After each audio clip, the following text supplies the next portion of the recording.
Hi hello नमस्कार. त्यासाठी मी हे बघा एक वाटी चणा डाळ घेतली आहे, आणखी एक वाटी असे 2 वाट्या मी चणा डाळ घेतली आहे, म्हणजेच एकूण ही पाव वाटी झाली. ही वाटी 125 ग्रॅमची आहे, म्हणजे 2 वाट्या घातल्या म्हणजे 250 ग्रॅम झालं. एकूण 2 वाट्या म्हणजेच पाव किलो आहे. आता ही मी स्वच्छ 2 वेळा धुवून उमळत ठेवते 2 तासासाठी. डाळ स्वच्छ धुवून घेतली आहे आणि आता हे पाणी घालून भिजत ठेवते 2 तासासाठी.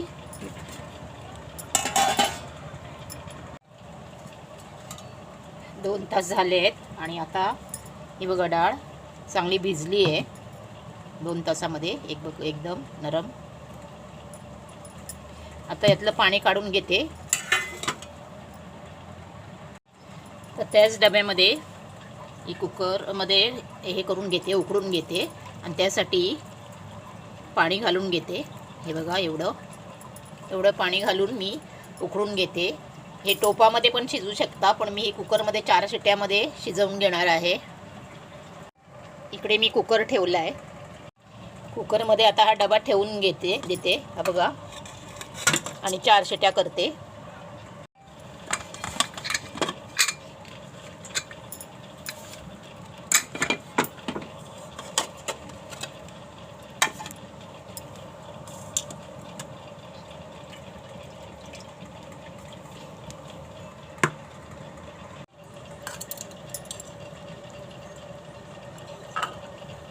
दोन्ही भांड्यामध्ये अर्ध काढून घेते, अर्धी काढून घेते. एकत्र खूप झाली आहे ना म्हणून.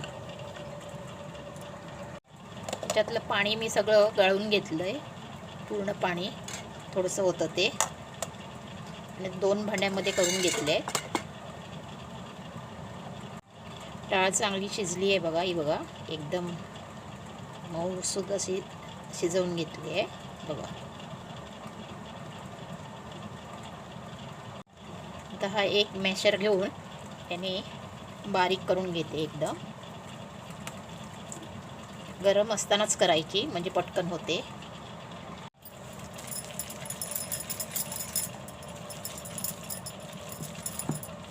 मॅशर नसेल तर पेला घेतला तरी चालेल, पेल्याने पण करू शकता. आज होळी आहे आणि होळीच्या सर्वांना खूप खूप शुभेच्छा. मी होळीसाठी पुरणपोळ्या बनवते आहे, व्हिडिओ पूर्ण बघा.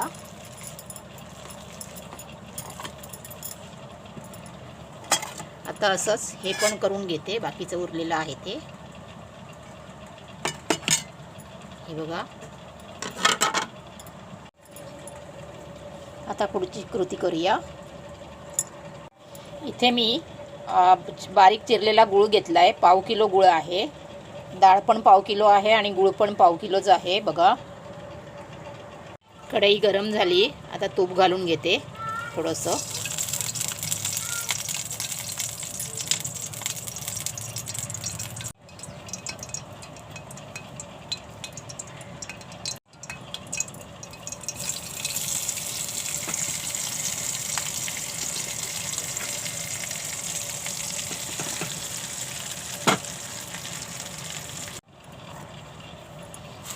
गूळ पण घालून घेते.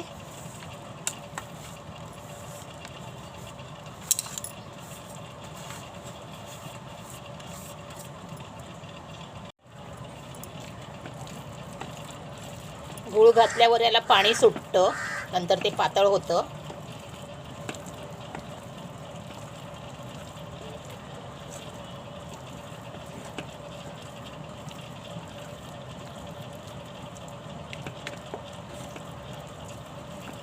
ढवळत राहायचं सतत, असं अजिबात गॅप ठेवायचा नाही, सतत ढवळत राहायचं. 15 मिनटं तर लागतात सगळं सुकून गोळा व्हायला.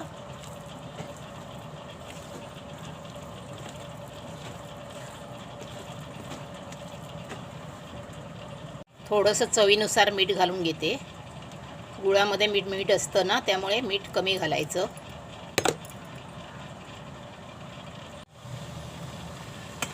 हे बघा आता पातळ होत चाललंय हे, कारण गूळ घातलंय ना म्हणून. ते नंतर गोळा होईल तो. आणि मी ही सोप्या पद्धतीने रेसिपी दाखवते आहे. गॅस मात्र मंदच ठेवायचा, जास्त मोठा नाही करायचा आणि सतत ढवळत राहायचं. लो टू मीडियम ठेवायचा.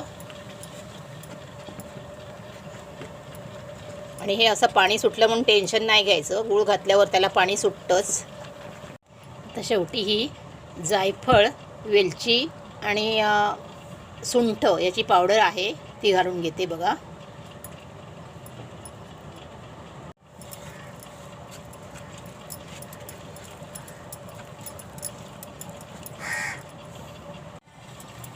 पुरण तयार आहे. आणि पुरण तयार आहे की नाही हे बघायचं असेल तर हा असा चमचा ठेवायचा.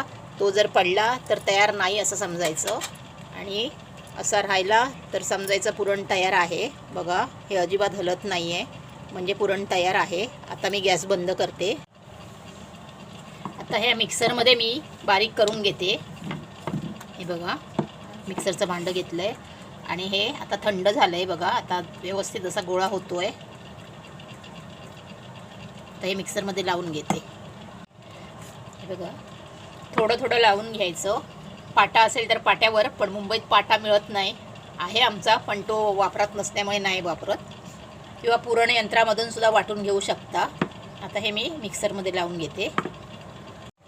हे बघा मिक्सरमध्ये एकदम बारीक झालं आहे. असं मी बाकी सर्व वाटून घेते. मिक्सरमध्ये एकदम बारीक झालं आहे बघा. पाण्याचा वापर अजिबात करायचा नाही आहे, अजिबात पाणी नाही घालायचं. इथे मी एक चाळण आणि ताट घेतलं आहे आणि त्यामध्ये हा मैदा घेते 1 वाटी. तुम्ही गहूचं पीठ पण घेऊ शकता, गव्हाचं पीठ पण चांगलं असतं मैद्यापेक्षा, पण हे आता मी मैद्याचे करून दाखवते. अजून एक दुसरी वाटी घेतली, म्हणजे एकूण 2 वाटी पीठ घेतलं आहे मैद्याचं पीठ. याच्यामध्ये गव्हाचं पीठ मिक्स पण करू शकता किंवा सेपरेट गव्हाच्या पिठाचे पण मी पोळ्या करू शकता तुम्ही. पीठ चाळूनच घ्या, त्यामध्ये कचरा वगैरे असू शकतो. चवीनुसार मीठ घालून घेते.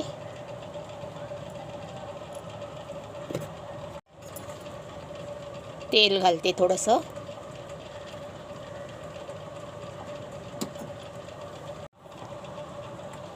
थोडं थोडं पाणी घालून मळून घेते. एकदम जास्त पाणी नाही घालायचं. मैदा मळून घेतला आहे बघा. जास्त घट्ट पण नाही आणि पातळ पण नाही, एकदम असं सॉफ्ट आहे बघा. आता हे 10 मिनटासाठी मी बाजूला ठेवून देते आणि त्यानंतर मग पोळ्या करायला घेते. हळद पावडर घालतानाचा माझा व्हिडिओ जरा स्किप झाला आहे, तो मी दाखवू शकले नाही. हळद पावडर मी नंतर टाकली. ही बघा, सॉरी हां.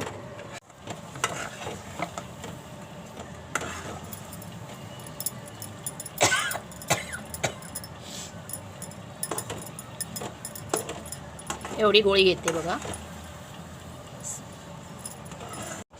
गोळ्या करून घेतलेत. ह्या पिठाच्या हे गोळ्या आहेत आणि हे पुरणाच्या आहेत. पुरणाच्या गोळ्या मोठ्या केल्यात थोड्या, त्यापेक्षा ह्या मोठ्या पाहिजेत म्हणून मोठ्या केल्यात. आता हे भरून घेते.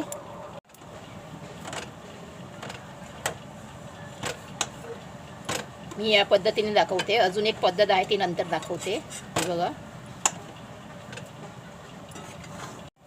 तर यामध्ये अशी घालून घ्यायची आणि तसं मागे मागे घेत जायचं, म्हणजे ती पिठाची गोळी पुढे येईल आणि पुरण मागे जाईल, आतमध्ये जाईल. हे बघा.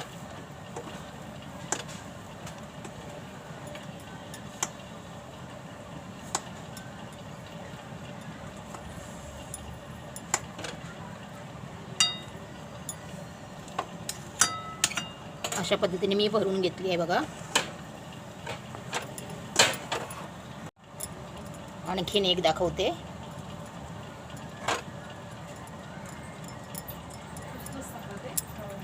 आता ही अशी घ्यायची आणि पुरणाची गोळी पाठीमागे अशी ढकलत राहायची, मग आपोआप हे पीठ पुढे पुढे येतं. हे बघा.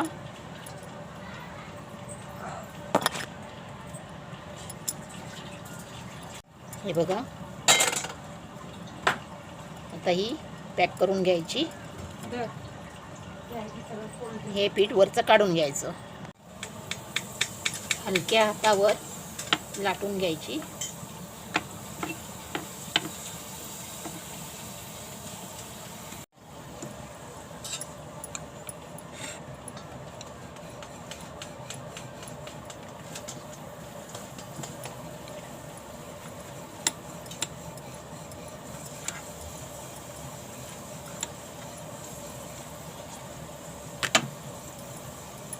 खूप पातळ पण नाही आणि खूप जाड पण नाही, मीडियम ठेवायची. हे बघा,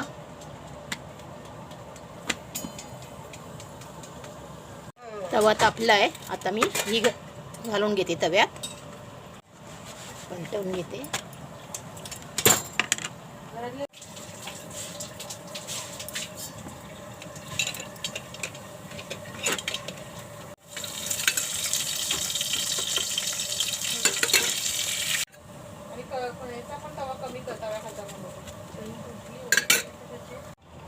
दुसरी पद्धत म्हणजे अशी लाटून गोळी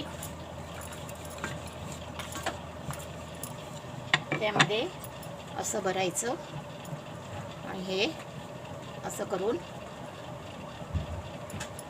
पॅक बंद करून असं बंद करून अशी लाटून घ्यायची.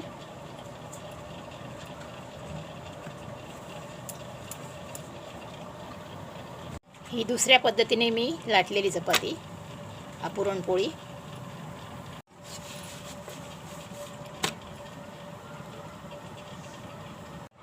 कशा झाल्या पुरणपोळ्या नक्की कमेंट करून सांगा. लाईक करा, शेअर करा, सबस्क्राईब करायला विसरू नका. एक तोडून दाखवते, ही बघा.